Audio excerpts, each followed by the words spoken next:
Mutual Century Center in Berwick following a 5-4 loss at the hands of the Pictou County Weeks Crushers. A rough weekend for the Wildcats. They dropped 2 one-goal decisions against the Miramichi Timberwolves 2-1, and then against the Crushers tonight 5-4. Let's have a look at the highlights and see how things went down.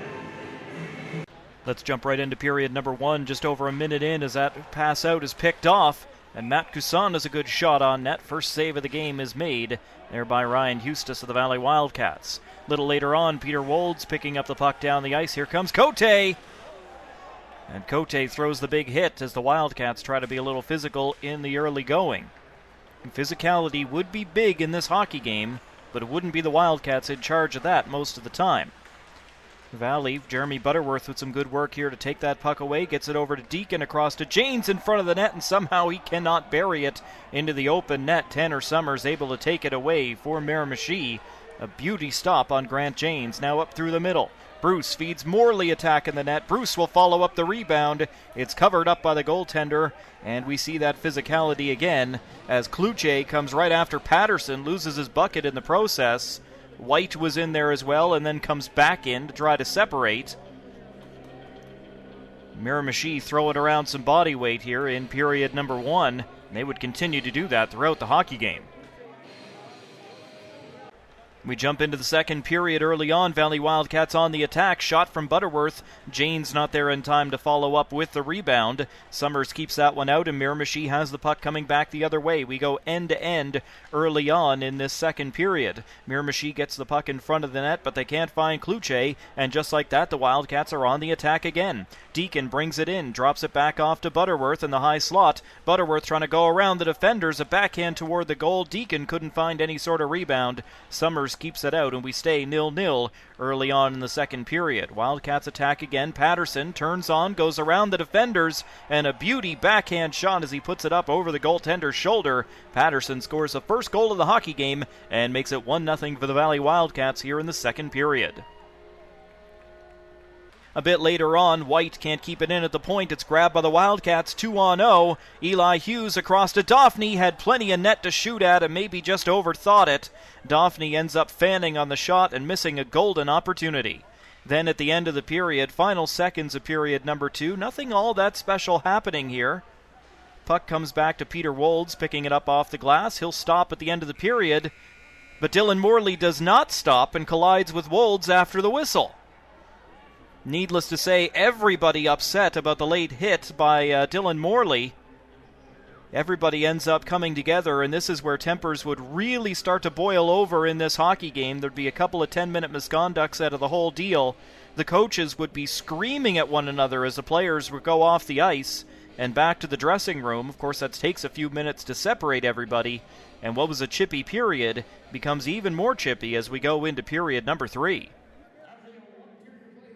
Into period number 3, face-off in the Wildcat end. It's won by Miramichi. Neil Aird skates straight through, roofs it up over top of Eustace, and we've got a 1-1 hockey game as Aird just goes straight off the face-off, right through everybody attacking, and ties it up. Then a breakaway from Jesse Hamer, takes a whack from behind, goes 5-hole, and it just slowly trickles through. Takes a while for the light to come on, but the referee did not blow the play dead. He kept it going. Goaltender never had full control, and it's into the back of the net. Wildcats would protest a little bit, but the former Wildcat, Jesse Hamer, gives his team the lead. Late in the period, net is empty. Vance will miss it, and the Wildcats still have a little bit of life. They played with about 2 minutes worth of no goaltender, up 6-on-5 at the end of the hockey game, but the best chances were that one from Vance and then this one from Gendron. With only seconds to go, Gendron would miss the net as well, but it wouldn't matter. Miramichi would pick up a 2-1 road victory in Berwick and escape with the 2 points over the Valley Wildcats.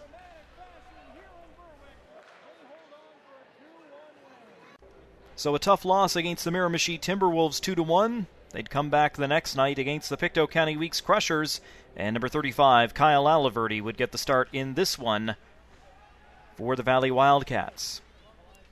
Early on, in behind the goal, Michael Dill makes a pass out in front to Cole Murphy, buries it for the Weeks Crushers, and they lead on the power play goal very early on in the hockey game, 1-0 Pictou County.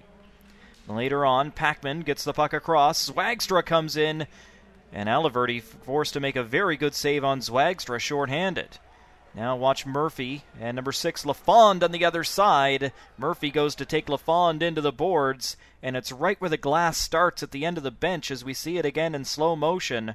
Murphy and Lafond tied up, and Lafond goes head first into the end of the glass, and his night was over. On the attack again, Dill, no-look pass, over to Lyle, sends it across, first save is made, and then back out in front. Aliverty can't get himself back into position. Mike Lyle makes no mistake, and it is 2-0 for the Weeks Crushers. We haven't even played half of the first period yet. A little bit later on, Wildcats on the attack. Butterworth will get the loose puck, drag it across the face of goal, and bury it in behind Ritzy, and the Wildcats finally have some life in this period as Butterworth scores, making it 2-1. Pictou County still in front. Later on, Wildcats starting out from behind their own net, pass over to the wing, into the corner. McNutt will pick it up there for Valley, play it out into the slot. There is number 51, Brandon Dauphiny. He buries it to tie the game up with 4 minutes to go in the first period, and that's where we would be after 20, a 2-2 tie.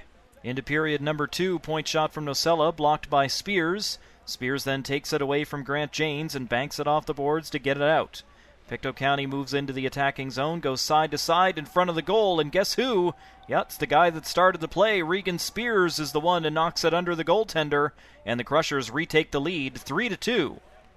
Coming back down the ice is Morley, forced out wide by Morgan, so he tries the patented wraparound, but the goaltender gets the toe down, Ritzy making the stop. Wildcats attacking again later. Janes is in, fires, catches the post, but this time it goes off the post and into the net, tying the game up at 3 there in the second period on the goal from Grant Janes. Crushers on the attack later. Puck comes back along the boards to Lampke, but Nocella is there, runs over Garrett Lampke in front of the Wildcat bench. 2:20 to go in the period as Dane Moore and Alex Bonaparte go at it along the backboards. Bonaparte's stick came up a little high on Moore. He takes exception, continues to shadow him throughout the zone. And as the puck is played back out to center ice, you can see those two having a chat back there. They decide they want to go. Dane Moore and Alex Bonaparte drop the mitts. They're at the Apple Dome in Berwick, and man, do they throw them. There's been a couple of fights in Berwick so far this year, not that many, and the ones that we have had have generally been over pretty quickly. In this one, they just go for quite a while. Dane Moore loses his helmet, continues to battle against Bonaparte. They get tied up, they throw, they get tied up, they throw. Both guys land some big shots throughout this encounter. Moore sort of coming up the inside, Bonaparte over the top. Finally, Moore scores the takedown, and the linesmen move in to separate these two. Not a clear momentum boost for either team, as both benches were really jazzed up after this one, and both guys get 5 in a game. Period 3 started off with a bang. Here come the Crushers. Murphy in front. Zwagstra lets it go up over top of the glove into the back of the goal. Just 38 seconds into the period, Crushers retake the lead 4-3 off the goal from Zwagstra. They hadn't finished announcing that goal, and the Wildcats would answer back. Nice drag around by Nick Bruce to put that one in the back of the goal. And for the third time in the hockey game, the Wildcats have tied it back up. We're now 4-4. Here come the Crushers. Murphy has it this time. Lets it go from the face-off dot. Once again, glove side beats Aliverty. Only 2 minutes, 6 seconds gone here in the third period. We've had 3 goals. Crushers in front 5-4. That would turn out to be the game winner. Cole Murphy's second goal and 4th point of the night. Net is empty as the Wildcats attack at the end of the period, but they can't get control. It's flipped out by the Crushers, and Pictou County would hold on for a 5-4 victory, increasing their lead atop the Eastlink Division standings as they defeat the Valley Wildcats in Berwick. So a tough weekend for the Wildcats. They go 0-2, both 1-goal losses, but they fail to get any points, and they lose ground in a divisional matchup. In this one, it's a 5-4 win for the Weeks Crushers. Here with Jack Patterson of the Valley Wildcats following a close 5-4 decision, a loss to the Pictou County Weeks Crushers. First, Jack, this wasn't the way you guys wanted the weekend to go. You end up with 2 narrow defeats against Pictou County and against Miramichi. I thought that for a week where the top line really was a little bit underperforming, you had a good offensive weekend. Yeah, I'm just trying to step up, help our team win in any way, and We got a couple points out of it. It was good, but obviously it wasn't the result we wanted. But next weekend we'll come back and get the points that we need. A good positive attitude to have. And I guess you can take something away from the fact that both of these were one-goal losses. Really could have gone either way. There were some posts involved in both games. You know you can play with both of these teams. Yeah, for sure. Just bounces here and there. Puck wasn't bouncing our way. Hopefully next game it will, and we'll get the 2 points out of it. Let's look ahead quickly to next weekend. You're leaving home and you'll be on the road in Bridgewater and in Truro. 2 division games coming up next weekend. Yeah, those are big games. We need the 4 points to move in the standings. A bit of a rivalry there too, so we need to make sure we set the tone early in both games and get away with 2 points in each game. And finally, let's just talk a little bit about yourself and your own situation.